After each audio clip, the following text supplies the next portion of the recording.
오늘 아침 하나님께서 저희들에게 주시는 말씀입니다. 우리 구약성경 103면 우리 출애굽기 14장 21절에서 28절의 말씀까지를 제가 봉독해 드립니다. 구약성경 103페이지 출애굽기 14장 21절에서 28절의 말씀입니다. 모세가 바다 위로 손을 내밀매 여호와께서 큰 동풍이 밤새도록 바닷물을 물러가게 하시니 물이 갈라져 바다가 마른 땅이 된지라. 이스라엘 자손이 바다 가운데를 육지로 걸어가고 물은 그들의 좌우에 벽이 되니 애굽 사람들과 바로의 말들 병거들과 그 마병들이 다 그들의 뒤를 추격하여 바다 가운데로 들어오는지라.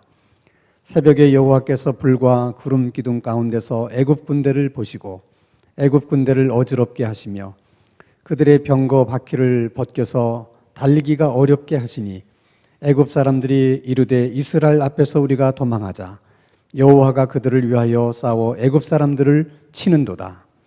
여호와께서 모세에게 이르시되 내 손을 바다 위로 내밀어 물이 애굽 사람들과 그들의 병거들과 마병들 위에 다시 흐르게 하라 하시니 모세가 그 손을 바다 위로 내밀매 새벽이 되어 바다의 힘이 회복된지라. 애굽 사람들이 물을 거슬러 도망하나 여호와께서 애굽 사람들을 바다 가운데 엎으시니 물이 다시 흘러 병거들과 기병들과 돕되 그들의 뒤를 따라 바다로 들어간 바로의 군대를 다 덮으니 하나도 남지 아니하였더라. 아멘.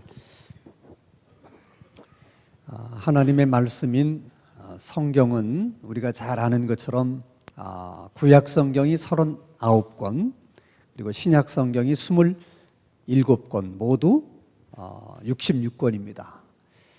적지 않은 분량이죠. 그런데 만약 인간이 타락하지 않았더라면 이 많은 성경이 정말 필요했을까 하는 생각을 해보게 됩니다. 창세기 1장은 하나님께서 이 세상을 어떻게 창조하셨는가에 대한 이야기고, 창세기 2장은 하나님이 인간을 어떻게 창조하셨는가에 대한 이야기입니다. 그리고 창세기 3장은 인간이 어떻게 타락하게 됐는가 하는 얘기입니다.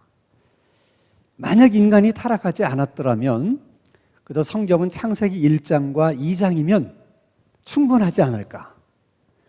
근데 인간이 타락했기 때문에 창세기 4장이 필요하고 5장도 필요하고 출애굽기 말씀도 필요하고 마태복음 말씀도 필요한 것입니다. 그러니까 창세기 3장 이후의 모든 성경 말씀들은 타락한 인간을 하나님이 어떻게 구원하셨는가, 구원받은 하나님의 사람들은 구원 이후에 어떻게 살아야 되는 것일까, 그리고 구원받은 사람과 구원받지 않은 사람의 마지막은 어떻게 되는가, 다 그것에 관련된 말씀들입니다. 그러니까 한마디로 성경은 구원에 대한 책입니다. 이렇게 많은 분량의 구원에 대한 이야기를 하나님께서 압축해서 한 권의 책으로 설명한 것이 있는데 그게 출애굽기 말씀이세요. 그래서 여러분들이 출애굽기 말씀만이라도 열심히 읽으면 하나님이 말씀하시는 구원이 무엇인지를 깨닫게 돼요. 그리고 구원이라고 하는 것이 이게 하나의 장면으로 이렇게 그려지게 됩니다. 출애굽기 말씀을 많이 읽으세요. 하나님께서 믿음의 조상인 아브라함에게 세 가지를 약속해 줍니다. 하나는 네 후손들을 큰 민족을 이루게 해주겠다는 것이고, 그 민족들이 함께 살 수 있는 땅을 주겠다는 약속이고, 세 번째는 내가 너를 복의 근원으로 만들어서 모든 민족이 너를 통해서 복을 받게 하겠다 하는 세 가지 약속이에요. 근데 여러분, 한 가정이 큰 민족을 이루는 것은 말처럼 쉬운 일이 아니에요. 왜냐하면 큰 민족을 이루어가는 과정 속에 주변의 여러 나라들이 가만두질 않거든요. 큰 민족이 되도록 버려두지를 않습니다. 그래서 이스라엘 백성들이 큰 민족이 되기 위해서는 주변국의 간섭이나 방해가 없이 안전하게 큰 민족이 될 수 있는 그런 안전한 땅이 필요했어요. 그 땅을 하나님은 이집트라고 생각하고 야곱의 식솔들을 다 이집트 땅으로 옮겨서 큰 민족이 이룰 때까지 기다리십니다. 400년 만에 장정만 60만이 돼요. 하나님이 말씀하신 큰 민족을 이루게 됐습니다. 자, 그러면 큰 민족을 이루게 된 이스라엘 백성들은 더 이상 이집트 땅에 살 이유가 이제 없어진 것입니다. 이제는 하나님이 처음부터 약속한 가나안 땅으로 가야 되는 것이죠. 근데 불행하게도 이스라엘 백성들 중에 그 누구도 가나안 땅으로 가려고 생각하는 사람이 없었다는 거예요. 왜냐하면 그들은 이집트 땅에서 사는데 아무런 불편함이 없었어요. 비록 이집트의 바로의 노예로 살기는 했지만 노예로 사는 그 일이 그다지 힘든 일이 아니라고 생각했어요.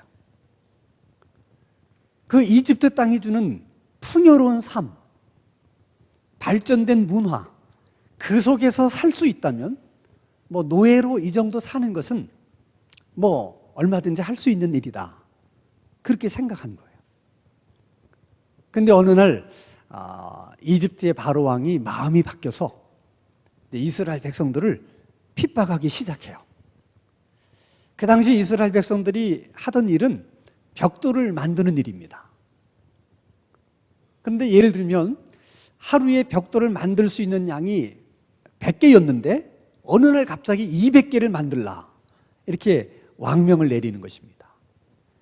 그럼 여러분 한번 생각해 보세요. 하루에 벽돌을 100장 만들던 사람이 200장을 만들려고 하면 노동시간이 그만큼 배로 늘어나거나 그렇지 않으면 노동의 강도가 배로 세져야 되는 겁니다. 그렇게 되다 보니까 노예로 사는 일이 할 만한 일이 아니고 이제는 정말 고통스러운 일이 된 거예요. 그때서야 이스라엘 백성들이 애굽을 떠날 생각을 해요. 이제는 못 살겠다. 그리고 하나님께 부르짖기를 시작합니다. 만약에 바로가 이스라엘 백성들에게 계속 잘해줬다면 아마 그들은 절대로 이집트를 떠나지 않으려고 했을 거예요. 그것은 여러분 오늘도 마찬가지예요. 오늘 교회 나오신 분들 또 예수를 믿게 되신 분들에게 어떻게 예수를 믿게 됐느냐, 그 동기가 사람마다 다르지만 많은 사람들은 사업에 실패를 했다든지 갑자기 죽을 병에 걸렸다든지 아니면 집안에 너무나 많은 어려움이 있었다든지 대부분 그런 이유 때문에 신앙을 갖게 됐다는 거예요. 그들이 만약 사업에 실패하지 않았더라면, 병에 걸리지 않았더라면, 집안에 아무런 일이 없이 그저 늘 잘 나갔더라면 그래도 그분들이 교회를 나왔겠습니까? 그래도 그분들이 예수를 믿었겠습니까? 그래서 여러분, 우리가 어려운 일을 겪는다는 것, 이게 사람의 눈으로 보면 참 안 된 일이고 불행한 일이지만 그것을 신앙의 관점에서 보면 그게 하나님의 사랑이고 그게 하나님의 섭리의 손길인 거예요. 이스라엘 백성들은 이집트를 떠나고 싶어 했지만 그러나 이집트의 왕 바로는 이스라엘 백성들을 보내주지 않습니다. 이유는 간단해요. 장정 60만을 보낸다는 것은 그만큼 노동력을 잃어버리는 거예요.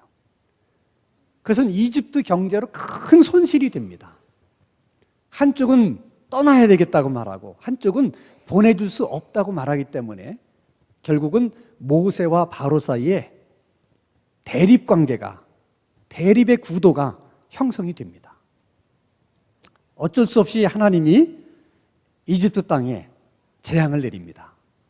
그 재앙의 의미는 좋은 말로 할 때 보내줘라 하고 경고를 내리는 거예요. 그 재앙이 굉장히 고통스러운 재앙이기는 했지만 장정 60만의 노동력을 잃어버린다는 것, 그게 너무 아까워서 바로가 끝까지 재앙을 겪으면서도 보내주질 않습니다.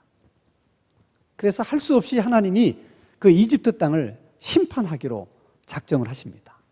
그 심판은 이집트 땅에 있는 모든 장자, 처음 난 것들을 다 죽이는 심판이에요. 당시 문화로서는 한 가문을 이어가는 것은 장자라고 생각했어요. 장자가 그 가문을 이어간다. 근데 그 장자가 죽임을 당한다고 하는 것은 오늘식으로 얘기하면 가문이 멸문지화를 당하는 거예요. 이건 보통 일이 아닙니다.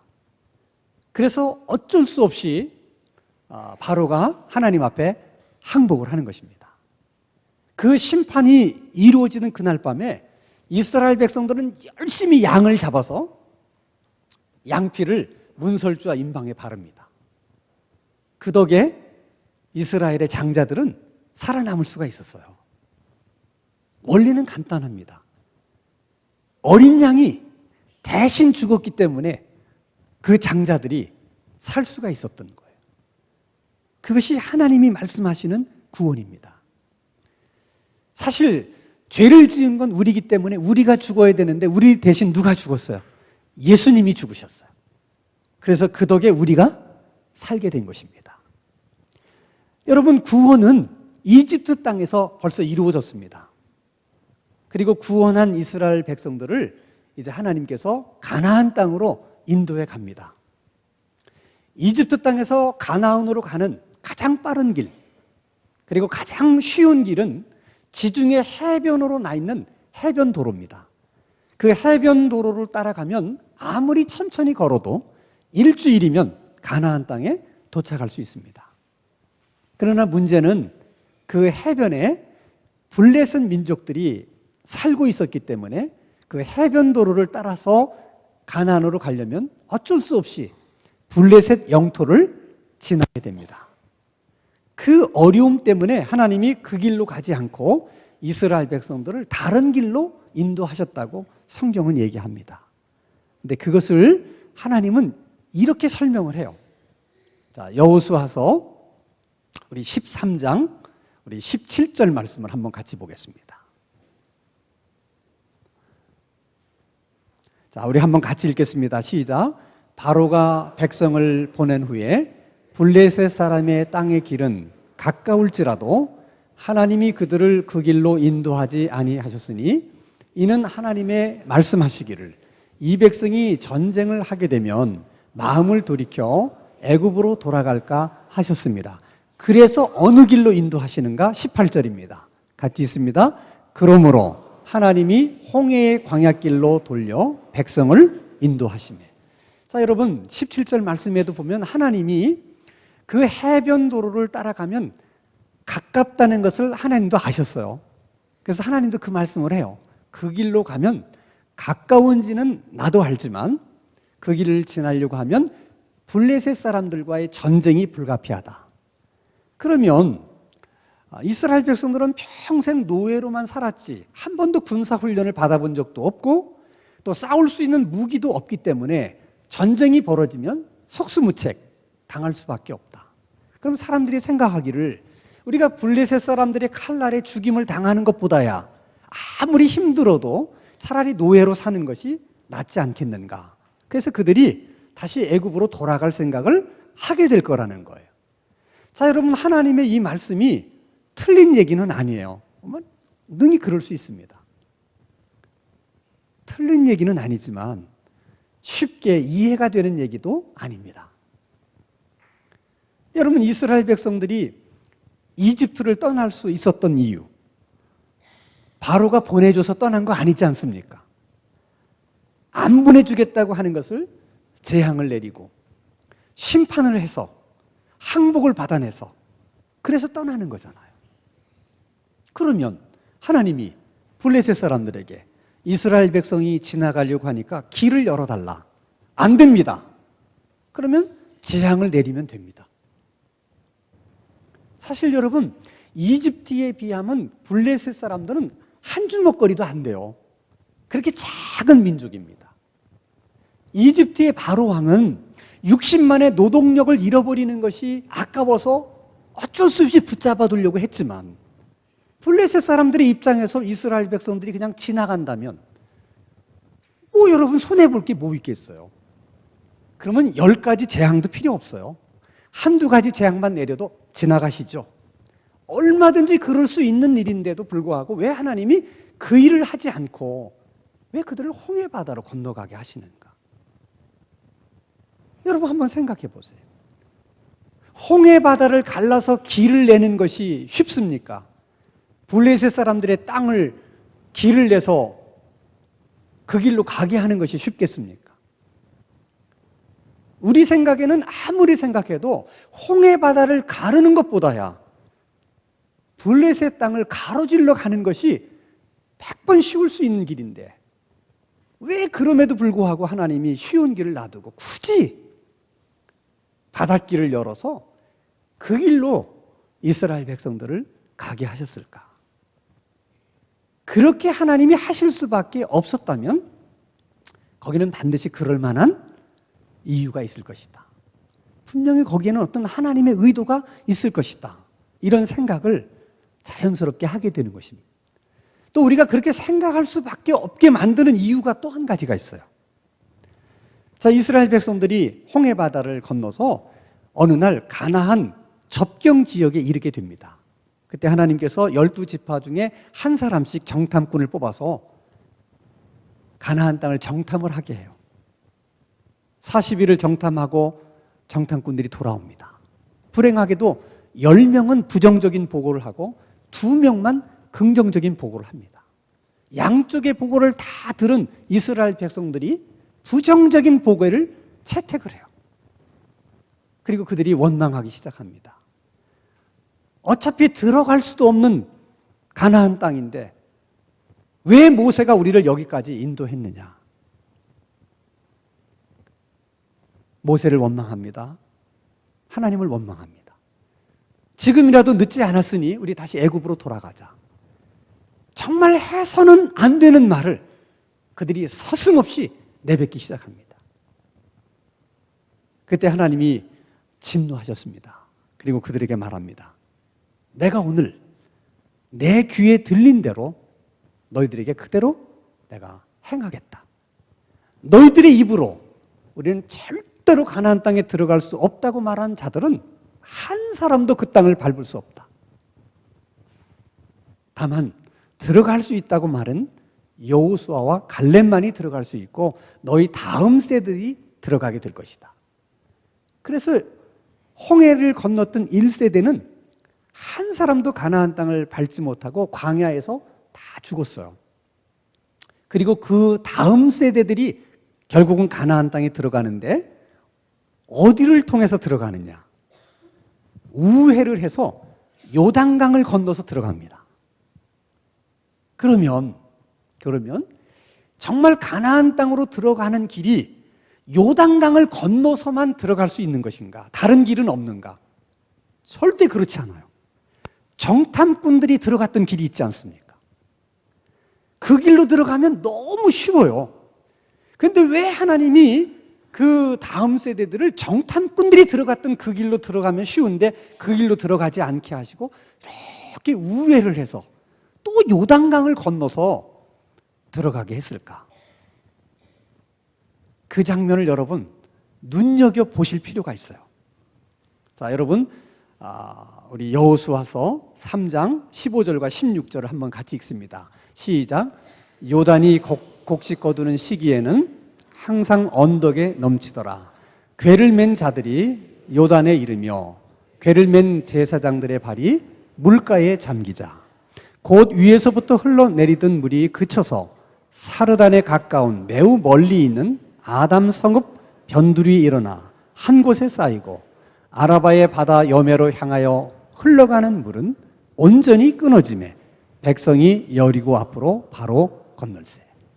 어쩌면 홍해 바다가 갈라지고 이스라엘 백성들이 홍해 바다를 갈라진 그 길을 통해서 애굽을 떠났던 것처럼 똑같이 요단강이 그렇게 갈라지고 그 길을 통해서 이스라엘 백성들이 들어가요. 우연이겠습니까? 홍해바다를 건넜던 1세대들은 다 죽었어요. 이제 2세대가 들어가는데 하나님이 그 2세대들은 요단강을 또 건너게 해요. 그것은 여러분, 구원받은 하나님의 백성들이 반드시 걸쳐야 되는 관문이 뭐냐?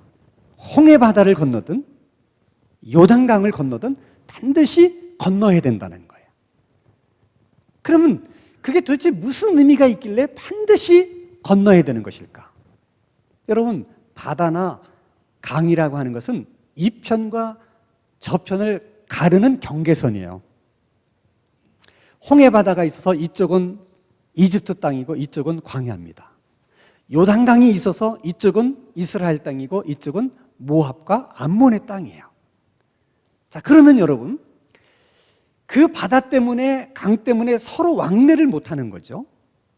그러니까 이집트에서 광야로 나오려고 하면 강 때문에, 바다 때문에 못 넘어오는데, 못 넘어오는 바다를 하나님이 길을 여셨어요. 그래서 이스라엘 백성들이 그 길을 따라서 광야로 나옵니다. 그러면 반대로 광야로 나온 이스라엘 백성들이 다시 이집트 땅으로 돌아가려고 하면 똑같이 홍해바다가 또 어떻게 갈라져야 돼요. 만약 그런 일이 일어나지 않는다면 절대로 광야로 나온 이스라엘 백성들이 이집트 땅으로 갈 수 있다 없다? 없다는 거예요.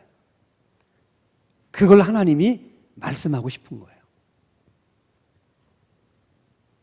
홍해바다를 통해서 이집트 땅을 떠난 너희들은 절대로 다시 이집트로는 돌아갈 수 없다는 거예요.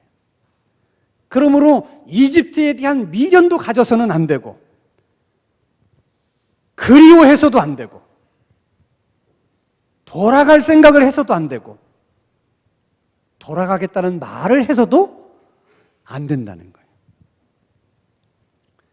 그것이 예수 믿는 사람들, 구원받은 사람들이 가져야 되는 생각이에요. 여러분, 신앙생활이 아무리 힘들어도 다시 여러분들은 세상으로 돌아갈 수 없는 사람들이에요. 다시 옛날로 돌아가겠다는 생각을 해서도 안 되고, 그런 말을 해서도 안 되고, 예수 믿기 전의 삶을 동경하거나 그리워해서도 안 된다는 거예요. 또한 여러분, 홍해바다를 지난다고 하는 것은 죽음을 의미하는 거예요. 그래서 오늘 본문에도 우리가 읽었어요. 분명히 홍해바다를 이스라엘 백성들이 건넜는데 건넜다는 얘기는 딱 한 절입니다. 그리고 많은 절들은 뭘 얘기하냐면 뒤따르던 애국 군대가 다 죽었다. 그 얘기를 계속해요. 분명히 걷는 것은 이스라엘 백성인데 성경은 죽었다는 얘기를 더 많이 해요. 그런 것은 하나님 뭘 얘기하려고 하는 거냐면 홍해바다를 들어온다는 건 다 죽음을 의미한다는 거예요. 그러니까 이스라엘 백성들도 홍해바다에 들어왔다는 것은 다 너희들은 죽었다는 거예요. 근데 하나님의 은혜로 다시 산 거죠. 그러면 홍해바다를 지나는 동안 이스라엘 백성들이 죽었다고 지금 하나님이 말씀하고 싶은 거예요. 어떤 이스라엘 백성들이 죽었느냐? 이집트 땅에 있을 때는 노예로 살았어요. 그런 이스라엘 백성들이 홍해바다에서 다 죽고 이제 홍해바다에서 나올 때는 노예로 사는 것이 아니라 이제는 하나님의 백성으로 사는 거예요. 이집트 땅에서 살 때는 바로를 주인으로 모시고 살았어요. 바로가 주는 떡을 먹고 살았고 바로가 주는 고기를 먹고 살았어요. 그러나 홍해바다를 건너는 순간부터 이제 그들의 주인은 바로가 아니고 하나님이에요. 이제 하나님이 주는 만나를 먹고 살아야 되고 하나님이 주는 생수를 먹고 살아야 돼요. 이렇게 달라진 거예요. 이집트 땅에 살 때는 그 땅이 주는 문화, 그 땅이 가지고 있는 가치관을 가지고 살았지만 홍해바다를 건너는 순간부터는 이제 하나님 백성의 문화를 가지고 살아야 되고 하나님 말씀의 가치관을 따라서 살아야 되는 거예요. 홍해바다를 건너는 순간 완전히 다른 사람들이 된 것이고 다른 삶을 살게 된 것입니다. 그래서 구원받은 사람들은 반드시 거쳐야 되는 관문이 홍해바다예요. 그건 여러분 오늘도 마찬가지. 그런데 오늘은 예수를 믿어서 구원받은 우리들이 그 홍해바다를 재현할 수 없기 때문에 홍해바다를 건너는 체험 대신 뭘 주느냐? 세례를 주는 거예요. 그래서 고린도전서 10장 1절과 2절을 보겠습니다. 같이 읽습니다. 시작. 형제들아, 나는 너희가 알지 못하기를 원하지 아니하노니 우리 조상들이 다 구름 아래에 있고 바다 가운데로 지나며 모세에 속하여 다 구름과 바다에서 뭘 받고? 세례를 받았다. 그러니까 이스라엘 백성들이 홍해바다를 건너는 사건을 사도 바울이 어떻게 해석을 해요? 세례를 받았다, 이렇게 해석하는 거예요. 그러니까 여러분, 오늘 우리가 세례를 받는 것은 이스라엘 백성들이 경험했던 홍해바다의 체험을 재현하는 거예요. 그래서 세례가 주는 첫 번째 의미가 뭐냐? 예수와 함께 죽고 예수와 함께 다시 사는 거예요. 그럼 예수와 함께 죽었다고 하는 나는 어떤 사람을 말하는가? 내가 예수 믿기 전에는 나는 내 중심적으로 살았어요. 그런 사람이 이제 예수 믿고 세례 받은 후에는 누구 중심으로 살아요? 하나님 중심으로 살아요. 그 전에는 내 인생의 목적이라고 하는 것은 나를 기쁘게 하는 거예요. 내 야망을 이루는 거예요. 그리고 내가 영광 받는 거예요. 그것이 내 인생의 목적이었어요. 근데 홍해바다를 건너는 순간 그 목적이 달라져요. 이제는 나를 기쁘기 위해서 사는 것이 아니라 주님을 기쁘게 해드리기 위해서 사는 것이고, 내 야망을 이루기 위해서 사는 것이 아니라 주님의 뜻을 이루기 위해서 사는 것이고, 내 영광을 위해 사는 것이 아니라 주님의 영광을 위해서 사는 사람으로 완전히 달라지는 거예요. 예수 믿기 이전에는 사는 방식도 그냥 내 생각대로 사는, 그것이 내 삶의 방식이었어요. 그 생각이라고 하는 것은 내가 가지고 있는 지식, 내가 살아오면서 경험했던 경험, 그리고 이 세상의 가치관, 그런 것을 근거로 한 내 생각이에요. 그 생각대로 산 거예요. 근데 홍해바다를 건너는 순간부터 달라지는 거예요. 이제는 내 생각이 아닌 하나님의 생각대로 사는 거예요. 그래서 하나님의 생각이 뭔지를 알고 싶어서 성경을 읽는 것이고, 하나님의 생각이 뭐냐고 묻고 싶어서 기도하는 것이고, 하나님의 생각을 알게 되면 순종하면서 사는 거예요. 이런 삶을 가리켜서 예수님은 뭐라고 말씀하시느냐? 너희들이 나를 따라오려거든 자기를 부인하고 날마다 제 십자가를 지고 나를 쫓으라. 그래야지만 나를 쫓을 수 있다는 거예요. 근데 오늘 우리들의 문제는 뭐냐? 자기를 부인해야 되는데 자기를 부인하지 않고 애매한 자기 부인을 부인한다는 거예요.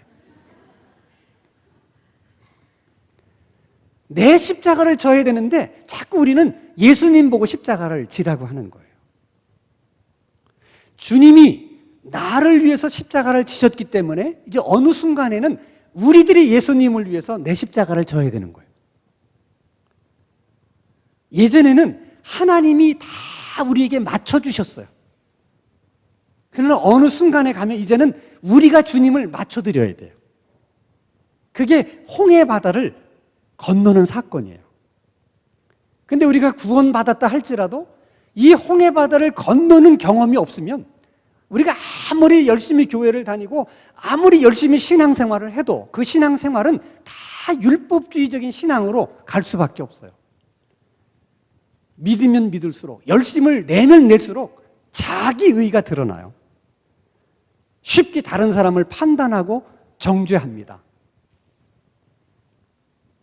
믿음의 내용은 없고 형식만 붙잡고 외식하는 사람이 돼요.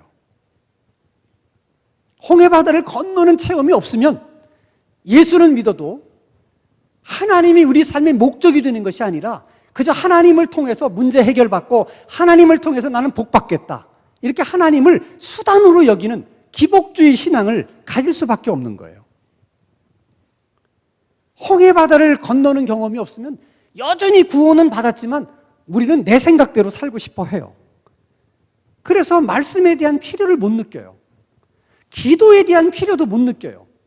아니 어차피 내 생각대로 살 건데 하나님의 말씀을 알아서 뭐 하겠습니까? 아니 어차피 내 생각대로 살 건데 주님의 생각이 뭐냐고 물어볼 필요가 뭐가 있겠어요? 우리는 여전히 구원은 받았다고 말하면서 사는 것은 다 아직도 출애굽을 하지 못하고 애굽 땅에서 살고 있는 거예요. 홍해 바다를 건너지를 못하는 거예요. 그리고 여러분, 어렵게 홍해 바다를 건넜다 하더라도 여러분, 정말 나를 위해 살지 않고 주님을 위해서 산다는 것은 말처럼 쉬운 게 아니에요. 왜? 우리는 예전 삶에 너무 익숙해져 있기 때문에 그 습관을 바꾼다는 것이 절대로 쉽지 않습니다. 그것은 마치 여러분 술, 담배 하시는 분이 그거 한번 끊어보려고 많이 결심을 해도 그게 잘 안 되는 것과 똑같아요. 그러니까 여러분 그저 교회나 왔다 갔다 하시고 이렇게 뭐 주일날 나와서 예배 드리는 이 정도를 가지고 여러분 절대로 바뀌지 않습니다. 신앙생활이라는 것이 그렇게 저절로 되는 게 아니에요. 그걸 하나님이 아세요. 얼마나 우리가 바뀌기가 어렵다는 거예요. 그래서 홍해 바다를 건넌 사람들에게 하나님이 광야를 지나게 해요. 이유가 있는 거예요. 광야라고 하는 것은 한마디로 인간이 할 수 있는 것은 아무것도 없는 곳입니다. 하나님이 우리가 얼마나 지독하게 안 변하는 사람들인지를 너무나 잘 아세요. 조금이라도 인간이 의지할 것이 있으면 사람들은 그걸 의지하지 절대 하나님을 의지하지 않습니다. 그래서 인간이 할 수 있는 것이 아무도 없는 그런 광야로 이스라엘 백성들을 인도하는 거예요. 거기서는 인간이 할 수 있는 것이 아무것도 없기 때문에 어쩔 수 없이 하나님만 바라봐야 돼요. 하나님이 만나를 주시면 먹는 거고 안 주시면 굶는 거고 다른 방법이 없어요. 살고 죽는 것이 그냥 하나님의 손에 있는 거예요. 그래야 바뀔 수가 있는 거예요. 또 여러분 이스라엘 백성들이 그 광야를 지나면서 이런저런 숱한 어려움을 겪게 돼요. 그 어려움을 만나게 하시는 이유가 있어요. 하나님은 우리가 얼마나 안 변하는가를 잘 알아요. 그래서 하나님이 여러분 보고 너 그렇게 살면 안 돼. 응? 너 이런 거 바꿔야 돼. 이렇게 하나님이 직접 말씀을 해주시면 우리는 안 바꿉니다. 인간은 절대로 남의 얘기를 듣고 바꾸는 사람들이 아니에요. 그걸 하나님이 잘 아시기 때문에 하나님이 직접 우리들에 대해서 얘기를 하지 않고 사건을 만나게 해서 그 사건을 통해서 나를 보게 만들어요. 그러니까 이스라엘 백성들이 광야를 지나면서 만나는 모든 고난은 다 자기를 보게 만드는 거예요. 예를 들어 여러분 야곱이라는 사람은 아주 교활한 사람이죠.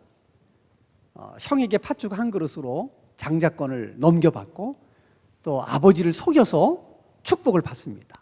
그러면서도 야곱은 자기가 잘못했다고 생각하지 않아요. 전혀 그런 생각을 못합니다. 그런데 그 야곱이 결국 그 에서의 미움을 받아서 어쩔 수 없이 외삼촌 라반의 집에 이제 가게 됩니다. 그 집에서 같이 살다 보니까 라반은 야곱보다 더한 사람이야. 야곱을 계속 일을 시켜 먹으면서 월급을 안 줘. 준다 하면서 이 핑계 저 핑계 대고 안 주는 거예요. 그래서 처음에 야곱이 엄청 열받습니다. 이럴 수가 있냐고 삼촌이. 근데 나중에 보니까 라반을 보면서 누구를 봐? 자기를 보는 거예요. 그때부터 야곱이 조금씩 변하기 시작해요. 여러분 우리가 인생을 살아가면서 만나는 모든 어려움, 고난 그것을 하나님이 허락하시는 이유는 딱 한 가지예요. 그 고난을 통해서 너를 보라는 거예요. 우리 자신을 보라는 거예요. 그리고 너 자신을 부인하라는 거예요. 십자가에 네 자신을 못 박으라는 거예요. 그래야지만 변할 수 있는 거예요. 근데 우리는 그런 시련과 어려움을 만나면 항상 나를 보지 않고 그 환경을 봐요. 어려운 상황만을 바라보고 원망할 사람을 찾아요. 그리고 그 사람을 바라봐요. 그러면 절대로 여러분 안 바뀝니다. 그럼 여러분 변하지 않으면 하나님이 어떻게 하시느냐? 다시 시작하게 해요. 어쩔 수가 없어요. 그러면 고난을 주셨는데 자기를 보라고, 그리고 변하라고 고난을 주셨는데 그 고난을 통해서 나를 보지 못하고 변하지 않으면 다시 시작해요. 또 어려움을 주세요. 그래서 어떤 사람은 예수를 믿으면서도 평생 그냥 고난을 겪으면서 그냥 그렇게 살다가 가시는 분들도 많이 있어요. 예수 믿는 게 전혀 행복하지 않은 거야.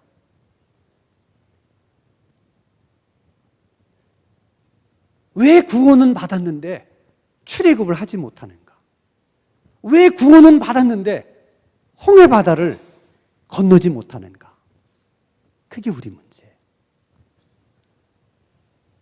근데 우리가 지금까지 나를 위해 살았던 나의 모든 주권을 사실은 세례받을 때 우리가 다 주님께 양도한 거거든요. 그러니까 세례라고 하는 것은 내 주권을 주님께 양도하는 일종의 양도 예식이에요. 그러니까 세례를 받았다는 것은 내 주권을 주님께 양도했기 때문에 이제부터는 누구를 위해 살아야 돼? 주님을 위해 살아야 돼요.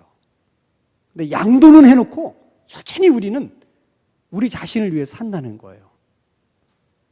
그러면 여러분 절대로 신앙생활이 해피하지 않습니다. 그러나 어려워도 자꾸 나를 부인하려고 하고 내 십자가를 지려고 하다 보면 주님과 점점 친밀해져요.